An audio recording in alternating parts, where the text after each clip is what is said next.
Hi friends, good morning. എല്ലാവർക്കും സുഖമാണോ? ഇന്നൊരു കുപ്പി വെള്ളത്തിൽ നിന്ന് ഡേ സ്റ്റാർട്ട് ചെയ്ത് എല്ലാ ദിവസവും ഇങ്ങനെയാണ് കേട്ടോ. പിന്നെ നമ്മൾ ബ്രേക്ക്ഫാസ്റ്റ് ആയിട്ട് ഉണക്കക്കപ്പ വേവിച്ചതും ഉണക്ക തെരണ്ടി മീൻ തേങ്ങാക്കൊത്തിട്ട് കറി വെച്ചതും കൂട്ടി ഫുഡ് കഴിച്ചു.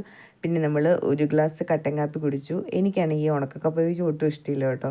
പിന്നെ നമ്മൾ ഒരു 2 ഈന്തപ്പഴം, പിന്നെ 3 ബദാമും 3 പിസ്തയും കഴിച്ചു കേട്ടോ. പിന്നെ ഒരു ഉച്ചയായപ്പോഴത്തേനും ചോറും ചക്കക്കുരുമാങ്ങയും ബീറ്റ്റൂട്ട് തോരനും ഉണക്കത്തെരണ്ടി കറി വെച്ചതും അതുപോലെ തന്നെ അച്ചാറും കൂട്ടി സുഭിക്ഷമായിട്ട് ഫുഡ് കഴിച്ചു കേട്ടോ. പിന്നെ വൈകുന്നേരം ആയപ്പോൾ ഒരു ഗ്ലാസ് ചായ കുടിച്ചു. ചായയുടെ കൂടെ ഒരു വെറൈറ്റി ആയിട്ട് ചീനിക്കിഴങ്ങ് പുഴുങ്ങിയതും മുളക് പൊട്ടിച്ചതും മുട്ട പുഴുങ്ങിയതും കൂടെ കൂട്ടി കഴിച്ചു കേട്ടോ.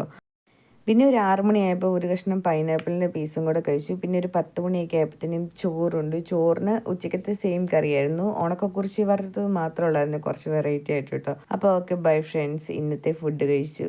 Have A nice day.